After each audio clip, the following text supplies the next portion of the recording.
Polygamy finale. Nita's death shook the entire royal household, but for Nita herself, it was never a thing of fear. On that Christmas party afternoon, when she quietly slipped into the palace to meet the prince one-on-one, fate opened her ears to a truth never meant for her. Hidden behind pillars and breathless silence, she overheard the king and his cabinet speaking in low, careless voices. "We must choose an easy princess," one elder said. "Someone soft, someone we can control. So even if she dies during childbirth, like the two queens before her, the palace's long-age secret will remain sealed." Another elder sighed and added, "Remember, that is why the prince's mother died during childbirth. And this will be the last. The ancient covenant promised only 3 generations. The prince's bride will be the 3rd. Those words pierced Nita deeper than any blade. She heard everything. She could have walked away. She could have refused her mother Alice's plan. She could have pulled out of the competition and saved herself. But she didn't. Because she knew the truth.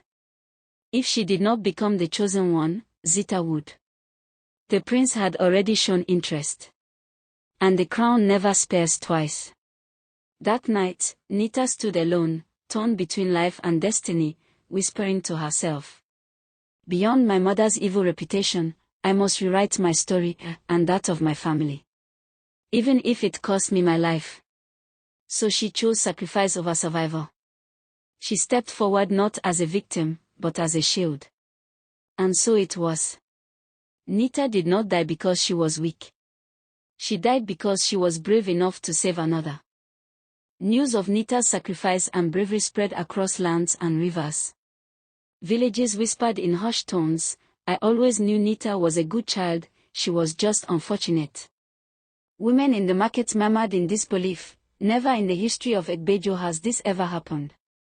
How can one give up their life just to make things right?" The people mourned, yet honored her courage. The king, aged and weary, soon joined his ancestors in his sleep and was given a befitting burial, leaving the kingdom to a new era. Nita was laid to rest in the very heart of the castle square, bestowed with the title the Tunnel of Peace. Some called her the Mother Hen. Travelers journeyed from distant lands just to pay their respects at the grave of the woman who gave everything for righteousness. Chief Odom could not bear the sight of his little girl gone, the burden she had carried for so many years weighing heavily on his heart. His grief consumed him, and he too passed away peacefully, to be laid to rest in front of his compound, a man finally reunited in spirit with his daughter. The prince ascended the throne as king, and Zita became his queen, with Felicia as the revered queen mother. Felicia moved into the palace to help Zita care for Nita's twins. Junior Odom and his wife lived in the renovated compound of Chief Odom, a grand home provided by the king in respect for the late chief. Zita, though never able to bear her own children, embraced her role fully. She raised Nita's twins as her own, always taking them to Nita's grave in front of the castle.